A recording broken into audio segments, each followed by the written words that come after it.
Hello everybody. My name is Michael Jin, and I'm the current NYSRS RFS Diversity Co-Chair and the ACR Membership Committee Co-Chair. Today, I'm happy to moderate and introduce to you the panelists for this DEI breakout session. First, we have Dr. Cecil Wood. Dr. Wood received his radiology and fellowship training at Northwestern University's McGaw Medical Center. He is now an assistant professor of radiology and body imaging at Northwestern University. Next, we have Dr. Karina Young.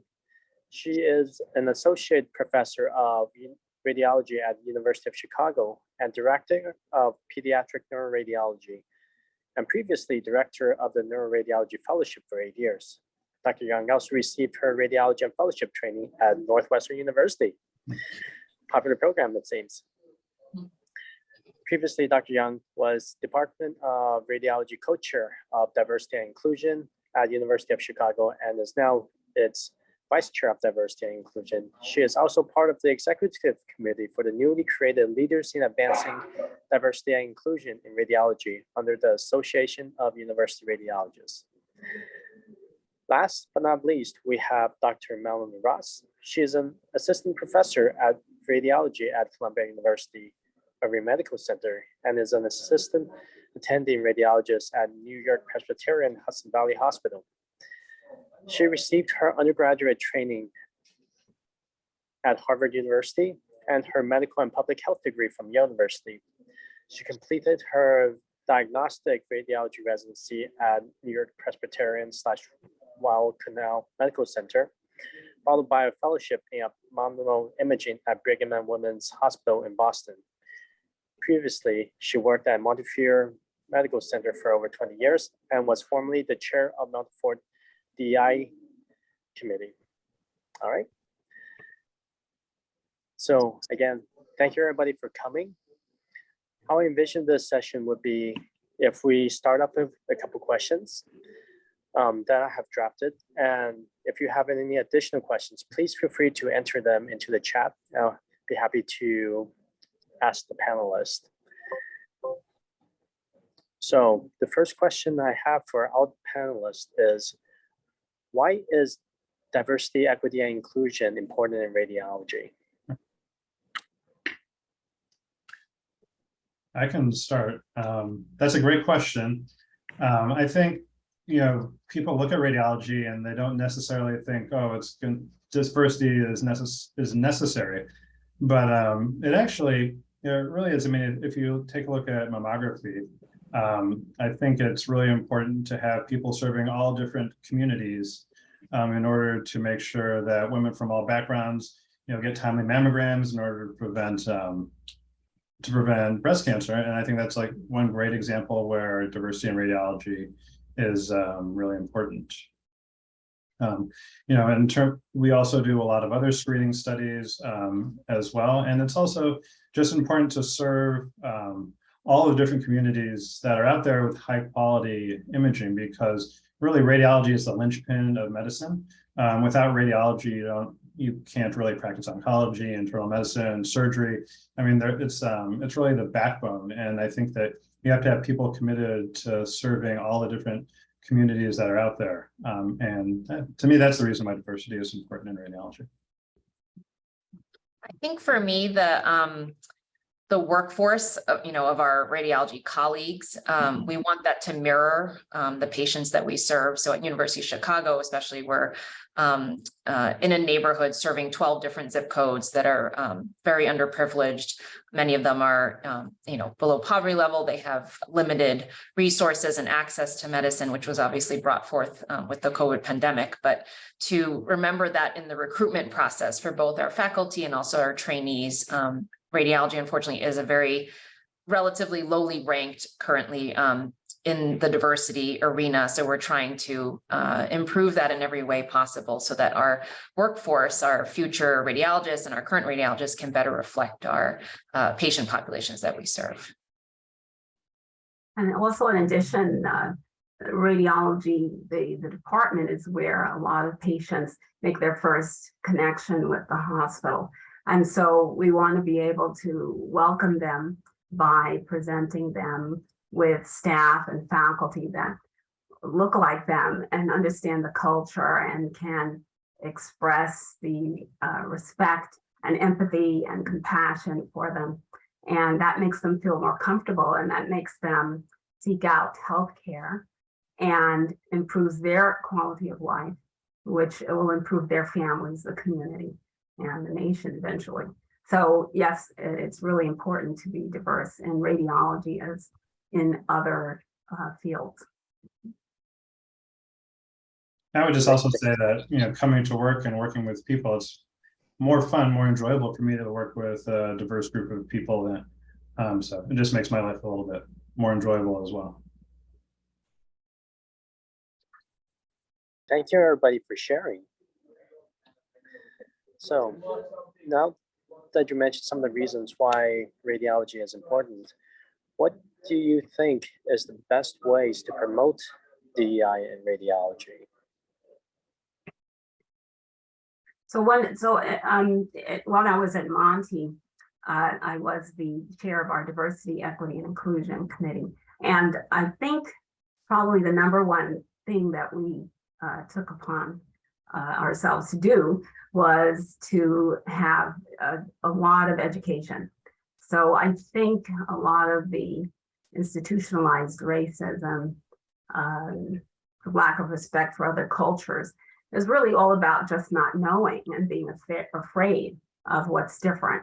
And so we had a lot of grand rounds that talked about different groups. And we basically just kind of took the calendar and went from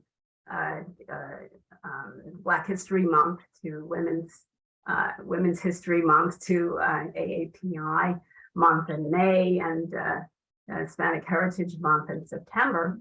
And we brought in a speaker for those times, and an LGBTQ in June, and basically just had people talk about their experiences and their studies and what they show and why diversity, equity, inclusion is important. So I think education is probably the main thing. And then, of course, beyond that would be finding out how to mitigate the differences and to get people on board with knowing how important diversity is and trying to accommodate their patients so that they feel comfortable. So I'd say education was number one. I think the other end of education as well is just the pipeline into our field. So education in terms of students, such as this expo, but even earlier than that, doing outreach to the communities where students are just thinking about medicine or even science in a broader sense.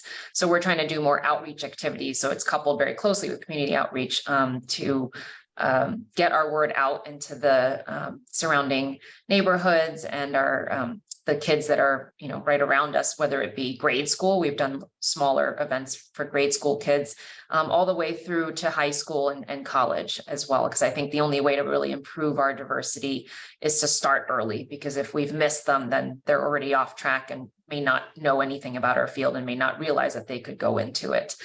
So that's something we're working on. We're actually broadening that to also include techs and nurses as well, the track of radiology tech, going into being a radiology tech or nurse, just to broaden it as an entire field, because those are very important players in our field as well. Yeah, I'd like to echo what you were saying, Karina. We've definitely found that that's going to be a really effective way of increasing diversity in the field. We've got we've developed some internships for high school students and college students to come and spend time in the department to shadow radiologists and also to see how radiologists interact with other fields in the hospital. And I think we've gotten a lot of good feedback about that. You know, if you think about it, radiology is sort of that hidden field that a lot of the public doesn't really know about. A lot of people didn't really think about going into radiology when they entered medical school, mostly because they didn't know about it. So I think that increasing that knowledge, getting people into the department, and like you were saying, not just at the level of physician, but also at the level of tech and nurse, I think is really important. And we've been fortunate to have a lot of good institutional buy-in at Northwestern behind that, and especially getting internships set up in the department, and also having people shadow techs and nurses so that they can learn about all the different levels of careers that are out there, because they are really the face of the department a lot of the time. Awesome. Thank you, everybody, for sharing. It sounds like education and outreach is definitely important aspects of DEI in radiology. And I think I completely agree that because radiology is more of a not directly patient-facing in a lot of instances field, it's important to get that outreach in early. With that being said, what do you think are some of the challenges you encounter when doing some of these projects where you go for education or outreach?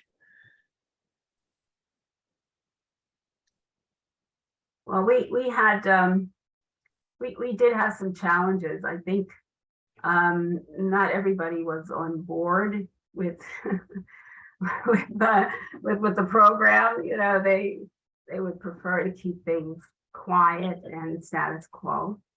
So we did have a little bit of pushback from that. But so it required a lot of communication, a lot of discussion, a lot of sharing and being open. And there was a way to reach those who would prefer not to have the discussion, because for some it's very painful and it can be very emotional. And so to slow things down, I think is very important. But to keep the discussion going and to keep touching on different topics so that everybody feels included. We did get some pushback, but we were able to slow things down, have the discussions, address the issues in a professional way, in a equitable and fair way. And we were able to get beyond that. So that was definitely one of the challenges. We've been pretty lucky in our department. I think maybe some of the people who had problems with some of the programming have just not really said too much. But I think we've been lucky that we've had good attendance at programs and that we've had a lot of good interaction with residents and fellows and attendings discussing some really actually sort of sensitive and controversial topics but we've been lucky that people feel comfortable bringing out their viewpoints and learning from other people. And I think that's really the only way forward. Yeah, I think for us, everyone just has no time these days. So just to keep people engaged in whatever didactic session or panel or discussion you're putting out there. We've had a recent Southside Science Festival where we had some of our faculty and trainees go to present basically basic radiology to little kids. And it was very well attended. It's the first one that UFC did, but even trying to get people to sort of sign up for that can be challenging. It's on a weekend and things like that. So in terms of community engagement, I think there's definitely a threshold because of time these days. No one has time.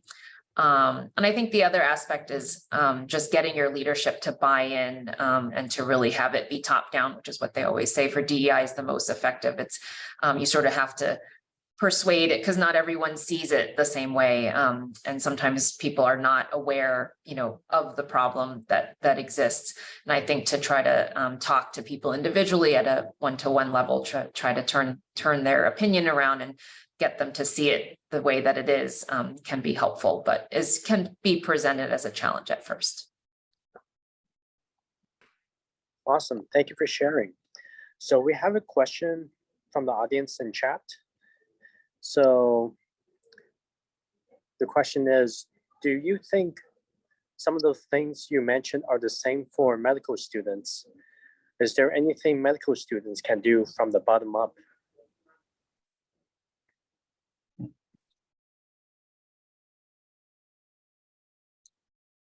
I think getting the word out there, honestly, because still a lot of students, whatever level they're at, they hear things from their other faculty, other clinicians who may also misunderstand or have misconceptions of our field. And I think to really do their due diligence to, learn about the field and understand that there is, a very obvious lack of diversity still that we're all working on, and to try to explore the field and encourage their friends to explore it. I think we're trying to put more efforts into into recruitment at the student level, like through SNMA or LMSA. That's sort of the next push, I feel, nationally. And so to have their colleagues attend those conferences just to get a feel for what radiology is like, I think that may be sort of a grassroots, peer-to-peer encouragement to at least give the field a chance to learn about it. I feel like as a medical student, you have so many different things pulling at you, different rotations that you want to get in before you finish up your 4th year, so you can see everything. But, if you have a friend who doesn't know about radiology, who is, who you think might be interested in it, we're always looking for good candidates, and we are always there's a great hunger for a diverse population of residents at residencies across the country, and at Northwestern especially. So, don't look at the field and look at the attendings and say, hey, they're not the most diverse bunch of people, and I don't think I would fit in. Really just, know that you're wanted, and that, we want great candidates to come and apply. So if you're interested, put your foot in the field, learn a little bit more about it, do the rotation. And even if you don't end up going into radiology, you'll get a lot of doing a radiology rotation. I think one thing you can do is to reach out to the DEI groups that are in the hospital or already forming. I think after the George Floyd's murder in 2020, a lot of groups popped up all over the hospital and academia. So I think as a medical student, if you can get in touch with those committees and let them know, hey, I'm interested, there's another connection for you that you have. And in addition to that, you can learn more about what that program is doing for DEI initiatives, and you can get involved that way. So that will give you a foot in the door, I think. Great. Thank you, everybody, for sharing. So we have about 2 minutes left. Before we go, does anybody have any final advice for trainees interested in DEI? Well, I think it's great that you're here. So that's a wonderful thing that you're here. You're interested. You're trying to learn more, and each of us have a connection now. We're accessible. We have our email address. If you have more questions, we're here for you, and we want to hear from you, and we're happy to give you advice. So I think you've already taken the first step to being a good DEI supporter in radiology by being here. So I think that's amazing. I would say that there are a lot of people who are above you in training and attendingship who want to help you to go into radiology and do a great job. But also, as you move forward in your career, just don't forget to look beneath you and see those people who are coming up and lend them a hand, because that's how we make things better for everybody. Yeah, I would echo what Cecil said, like the whole idea of mentorship and sponsorship, which comes a little bit later, but even at your level, you can mentor others, and you can look towards mentors who can take you through this process. You're not alone. There's always people willing to help, connect you with other individuals who can provide opportunities, research, what have you, to get you connected. Because I think that's always the first step, and maybe a bit of a hurdle for some people at some institutions where they don't feel like they have the access. And the other idea would be societies. A lot of the radiological societies have their own DEI groups now, pretty much they all do. So that would be another area to sort of poke around in and see if there's something at the student level that you guys can contribute to. And that's actually a great way to make connections. And the connections you make won't just be for DI, but you may get involved in a research project or something like that can sort of help you with your resume or CV when you're going to apply or trying to advance your career. Oh, absolutely, Karina. The societies are really important, and they welcome you. You can find out where the meetings are and go and they all have DEI committees too, so you can join them as well. So yeah, the committees are a big, the associations and committees are a big way to get involved early. Great. Well, thank you so much, everybody, for taking the time and speaking to everyone. If anybody in the audience have additional questions, feel free to put them in chat, and we'll be happy to check in with the panelists in a future time. Thank you again, and I hope you have a wonderful day. Thank you, Michael. Thank you for having us. Michael. Thank you.